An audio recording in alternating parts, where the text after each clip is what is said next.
Thank you for listening to the Luminous Mind audioblog, The Spark, Season 2, Episode 4. Hello, Firestarters. Thank you for joining me for this month's edition of The Spark. It seems like our months are flying by so fast, it's hard to believe that we're meeting again. So at first, I thought when I was adjusting my audioblog releases to once a month, I was afraid it was going to be too long of a time span between each, session. But now I'm afraid that it is way too short for me. With all the preparation, the writing, the publishing, a month goes way too fast sometimes for me.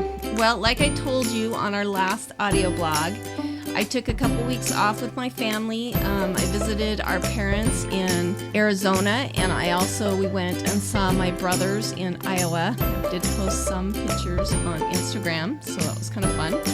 Then coming back, I've been enjoying the better weather that we've had here in Idaho, and I've worked in our yard, and I love playing in the dirt because I find it very therapeutic. So when I think about the craziness of kind of trying to get all that together and finishing the last of the year stuff and pumping out different podcasts that I did last year, it just seems like a dream to just be sitting and enjoying the outdoors and working my yard. But I've had a lot of end of the year school wrap-up stuff that's been really crazy with extra practices that I have to run. Us moms, we run our kids too. So I'm a little behind. And so now that you can sit and hear all my excuses, I can just hear you saying, okay, enough with all the excuses. Everyone's busy. Let's just get this going. So this weekend, we were supposed to be doing a mastermind on this Sparks topic of habits, but instead, I'm getting ready to finish just publishing this audio blog. So in the spirit of the mastermind, please feel free to comment. This is going live. So feel free to comment on the recording and different stuff and give me some feedback on what you like about our mastermind or what we can improve, what you want to hear, questions that you have. That'd be awesome. And we will address them. Awesome. Okay, so we are live. We're recording a video and audio so I can be the most efficient of my time. And we're going to see how all of this works, if this is going to work and if it's possible. But if I don't do it together, it just seems like it's not going to get done. So with all the travel that I did, it was a great time to queue up my audiobooks. So shameless promotion to get a free month of learning on the go through Audible. You can go to our Audible affiliate link on our website and go through that, and you can get a month free of a month free of Audible plus 2 audiobooks. So it's pretty awesome. So just take advantage of that and learn on the go like I have. Hopefully, I've gathered some really great material to share with you on this month's Spark that we're going to talk about habits. And the book that I gathered a lot of my material was written by Charles Duhigg, and it's called The Power of Habit: Why We Do What We Do in Life and Business. It was fantastic, a very interesting read. So let's get busy and dive right in.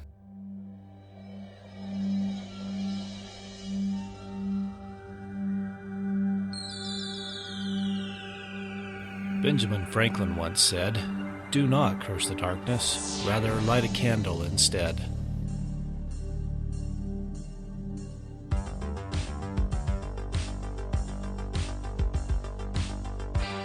If you're ready to set your mind on fire, then prepare yourself for the Luminous Mind with your host, Rebecca Bowman.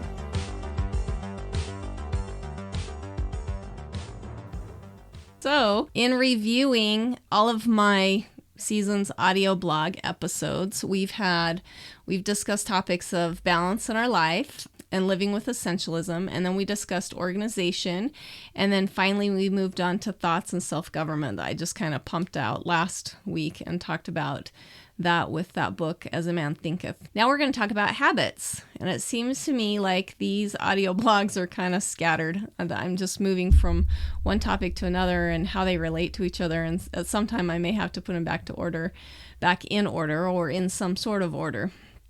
However, when we were talking about thoughts and self-government, it was a great lead in to discuss habits. And I also feel like the podcast that we did with Ann Washburn, if you haven't listened to that, go back and listen. She's a body language expert, and she talked about body language. It was a great primer for this topic. And I hope you took her up on her podcast. She talked about a free gift that she had of downloading Building a Mind of Still. And I hope you took her up on that and listened to that, because wow, what a great, helpful resource that was to helping us identify our habits that we need to change. It was interesting to me that in the audio recording, he asked you to think about the why, which we're going to discuss that later, so keep that in mind, behind you not being able to accomplish your goals in your life, and how the thoughts might be getting in the way. And, thoughts turn to action turns to habit, or into, doing things, and then repeatedly doing those things turns into habit. So they kind of go together in a lot of ways. So we have to understand kind of the why and those thoughts that are getting in our way. It was a really great recording, so I really recommend, if you haven't done so far, go back to Ann's show notes on her page and get that free gift. Anyway, so the topic of this audio blog is on habits, and I'm taking a lot of the content for this post from the things that I learned from that book, The Power of Habit, Why We Do What We Do in Life and Business by Charles Duhigg. And it was a long book, but like I said, I had plenty of time to listen to this audiobook on my travels. The book references how many habits of business are formed and work within those institutions of business. But a lot of my notes on this topic will tend to be more personal and family introspection. So it seems like I tend to pick a lot of books on business books. However, when you think about reflecting on Stephen Horwich from last year's podcast episodes, he met with us a lot, and he talked about many of us are choosing to homeschool, and we already have these miniature businesses or private schools in our home. And so they are businesses. So a lot of this stuff will apply. Even if you don't homeschool, many of the most successful families conduct their family life like businesses, with goals and a mission statement, and then they have a focused direction. We have habits in our family that move us to success, and developing those habits, some people might call them traditions, but they are habits. This book by Duhigg had a lot of interesting stories on how habits are created and why we sometimes have a hard time breaking bad habits, and then how we can change or build those habits. So with those topics in our mind, I'm going to start off. I wanted to share with you, to start off with, a meme that I saw on Facebook or something like that. I saw the other day, and it was obviously posted by a school teacher, and it stated, in one school year, a child spends 7,800 hours at home and 900 hours at school. Which teacher should be the most accountable? And that was said by Jim Release, which is the author of the Read Aloud Handbook. And I have been a school choice advocate in the past, and, trying to work to keep teachers accountable for their work. However, this teacher has a very good point. Especially the older I get and the more experienced I am as a mother, I realize that the habits that we create in our home do reflect how our children grow and become the people to affect societies. When we talk about the ideas of self-government, we can't be a self-governing society by passing the buck and not taking responsibility of how our personal actions are affecting our children. I have really noticed that if I want my children to love learning or to love doing new things, I have to love learning. I have to love doing those new things. If I want my children not to give up on their goals, I need to not give up on my goals. And we can tell them to do things, but in reality, they're going to copy our actions more than our words. I remember growing up and adults always saying to me, do as I say and not as I do. Well, sorry, folks, but naturally, that isn't how it works. Children do follow your example. And so as parents, we are all mentors to our children, regardless of the educational institution that we might put them in. I think as a homeschooling parent, one thing that I really love and respect about my homeschooling community is the sentiment to be a good mentor. And we have discussed that a lot very regularly on my show, and I'm going to continue to talk about mentors and how important they are. We have to understand the responsibilities that we have to be a good mentor, and that hopefully we as parents are always working to improve ourselves, always doing that. So not to discourage you folks out there that maybe you're not doing a good enough job, but just understanding that you are a mentor gives you a lot of freedom too, because you have the power and control in your hands. And I love how we can see ourselves as partners with our children. When we are mentors, we really are partners. And there's another meme that I really loved that I saw, and it was by Darren Hardy. And he said, habits and behavior never lie. If there's a discrepancy between what you say and what you do, I'm going to believe what you do every time. And that's really our children around us too, that we can say whatever we want, but when it really comes to the actions that we follow through, what we do is really the most important. So with habits, this book talks about how habits are created, why we sometimes have a really hard time breaking bad habits, and then how we can build or change those habits to really affect our lives and move us in a different direction. One of the things that it mentions just slightly is that we have to have a belief in ourselves about the ability to change it. And in the book, I really enjoyed the first story of how you can use your current habits to remake your life in a really short period of time. If you remember the first story, it was about a lady. She was actually part of a study. Spoiler alert, so I'm going to give some away. She had a lot of really bad habits.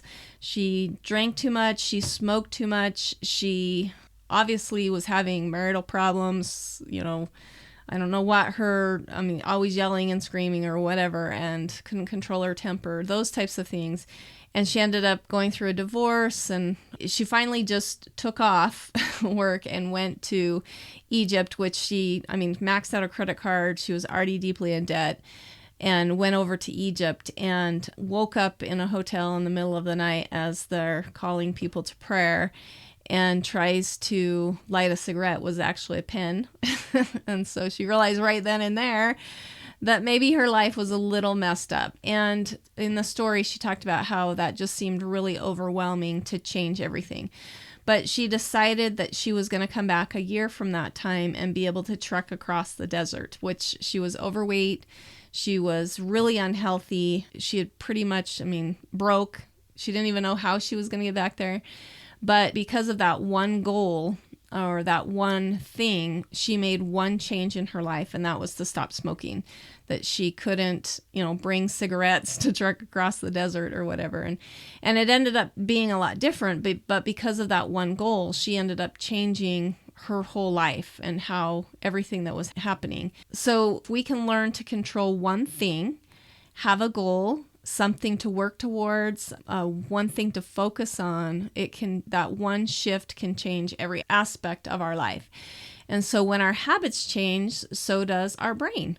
And this one habit can be a keystone habit. It's the one thing that sets off a chain of reactions, and you can really slowly change your life. And that's really exciting. It had lots of stories in there about how they would study people, and they started if they exercised, and how that changed the other habits, their eating habits and their study habits. And I think it was a study they did on students, and then, how that affected their relationships and how those things changed. They even changed it where they made the one goal to study more. And then that set off a chain reaction where that made them also exercise more and eat better and stuff. And it's just interesting how one habit can have a huge chain reaction to set those things off. And so it did talk about how there are 3 parts to habits. And it's really critical to know the 3 parts, because if we want to change habits, we have to know how they work. So the 3 parts of the habits in the book, they call it a habit loop, is number 1 is a cue, something that sets the habit off. Like if you're driving to work, sometimes just turning a certain direction all of a sudden you just find yourself mindlessly doing those things. So number 1 is a cue that sets the habit off. Number 2 is a routine, the things that we do that surround the habits. And number 3 is the reward that we get. And we need to plan to satisfy that reward feeling that we get from doing that habit to really change the habit. So the book focuses on these 3 parts, but really there's a 4th part. And the 4th part was really well told. Great stories in this book. I really love the stories. But was a great story told about a coach trying to change a team's losing streaks. And he recognized that if he focused on a few key habits, that he could make them a winning team. And so he worked with them, and it was very, instead of learning all these plays, they just worked on a few, and they had every single habit. Like when he turned to look at a certain player, what he did then and that. Anyway, it was really interesting. The way that he worked that. So he got them working on all these habits, and so each play became very automatic. And then they began to win. However, it never failed that as soon as times got really stressful, they would revert back to their old habit of failing, and they would start to lose again. And he began to realize that they needed a belief that change was possible. And that is why the thoughts we tell ourselves are so important. If we really have that belief, how those thoughts can stop us from succeeding. So when things get really stressful, if we don't have a belief in ourselves, we will revert back and we'll have to start all over again. You really need to study the habit to change it. To move through that habit loop, you have to really study it and have a well thought out plan to change the habit. But the key is belief. Knowing that changing it, having the belief that changing that habit is possible. Okay, so last month I talked about our Dave Ramsey time of how we got out of debt. And that really was changing our habits. Trying to get into a different habit of how we budgeted and what we did to try to pay things off. Anyway, it was interesting. We set out a plan. We worked that habit through, and every time we stuck with the plan, we won. But every once in a while, our thoughts, we would revert back to our old ways, and we would start to struggle again about getting the debt paid off. But when we could finally just stop, catch ourselves, turn back, and start our new habit over again through that habit loop, we were able to pay off that debt. And I'd like to say, once we got out of debt, we have stayed out of debt, but sometimes we do revert back to some of those old habits that we had before we got out of debt, of using too much of our savings, or, failing to plan for things like we did before and putting them in the budget and then, not having to take those out of savings. But anyway, we know, though, if we can revert back to those cues, that we can succeed and be able to continue to win with money. Another story that I want to tell you was I'm a figure competitor. I have done figure competing before. Now, to be a figure competitor, of course, you go ahead and, there's exercise involved, and there is going through and doing those things every day. And I set those habits at a very young age. I found that I felt better when I got up and exercised. It was never really a struggle for me because those, the reward for me was the endorphins that I gained from working out. But the habit that I did have to change was eating habits, which is 90% of the work of figure competing. And it was really difficult to try to get into that mentality of the eating, of making sure your meals were planned out, making sure you're drinking enough water, doing, key certain things with vitamins and supplements and those kinds of things, making sure you're getting enough sleep. And that really was a struggle. There were a lot of times that you have setbacks. For me, my determination was just there that I could do it. But after you figure compete, there's a period where you're maybe not as good at doing those things. But I have found that if I can follow those cues of keeping to that plan, coming back and starting again, that I am successful in my diet. And actually it does become a habit. It's a new habit that you end up creating, and it sticks with you when you just don't give up and you just keep trying. So that's the one thing that I did want. They talk about in the book of having to start over sometimes in doing those habits. But the more you start over and you continue to strive to work within that habit loop and changing that routine, you can be successful. So to sum up my thoughts on this spark, we're going to go to the reader's guide of the book. And really, it has like tons of great stories. And then the very last section is a reader's guide that pretty much tells you how to change your habits.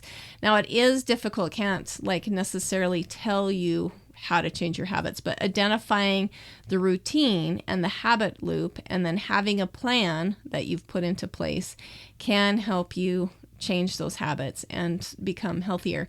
So first of all, you have to identify the routine that you do, the habit that you could do, and figure out what that habit loop is. And then you have to plan to test that habit loop. And the really big key thing to test is the reward. If you get done and you're still craving something, to really recognize that craving for what it is and to understand, to gain some understanding of what you really are craving. He went through of eating a cookie every day at his break time and how he had to go through certain things and have a plan in place. He tried several different things to figure out what that reward that he was getting. And you have to have a plan in order to satisfy that reward to be successful.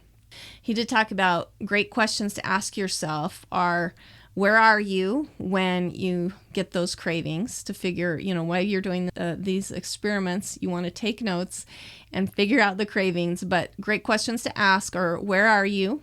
The time, because that can tell us a lot of things. Your emotional state, when you've kind of realized that your craving is still there. The action that preceded the craving. Those are really some great things for you to focus on as you're trying to change your habit. So we're going to go back. The habit loop is a cue, a routine, and a reward. And then number 4, to really be able to change that habit, you have to have a belief in yourself and to try to change that thinking and that mindset. And I say go back and listen to the Mind of Still. That was the free gift from Ann Washburn, because it's really great on that. Another great thing to really think about is to go John, I don't know how to say this, Kabat-Zinn. He has some mindfulness techniques on the internet. I got this information from a therapist that I go to, and really talks about mindfulness techniques and work on that, because that can really help you focus and change those habits. All right. Just to leave one final thought with you on habits is that I know you can change your habits and become a better you, a better mentor, a better parent, and a better person just for yourself through changing those habits. What I want to do next month, it's my birthday month, and so I'm kind of excited about that, is to read the book Start With Why. I've actually already got it queued up in my Audible file, and it's Start With Why by Simon Sinek. Sinek, I think it's spelled Sinek.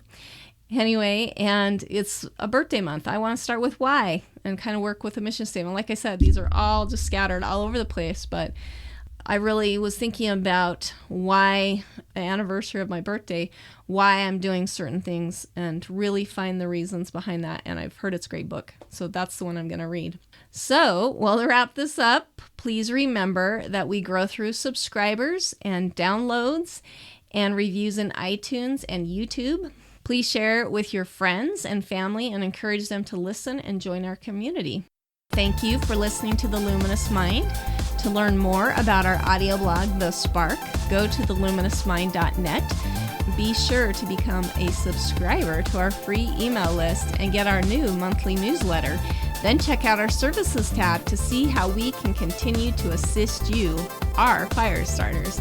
Also, to help us continue production of inspiring content, go to the sponsor tab at theluminousmind.net for more information on sponsorship and affiliate programs. Like us on Facebook, follow us on Twitter, Google+, Pinterest, and now Instagram. I had a lot of fun posting stuff on Instagram. Get our free audio content by subscribing on YouTube, iTunes, and Stitcher. To help us grow, consider these easy ways. Tell your friends about us, leave us a review, share our content, Tell us how we can help you so together we can continue to light minds on fire and change the paradigm of education.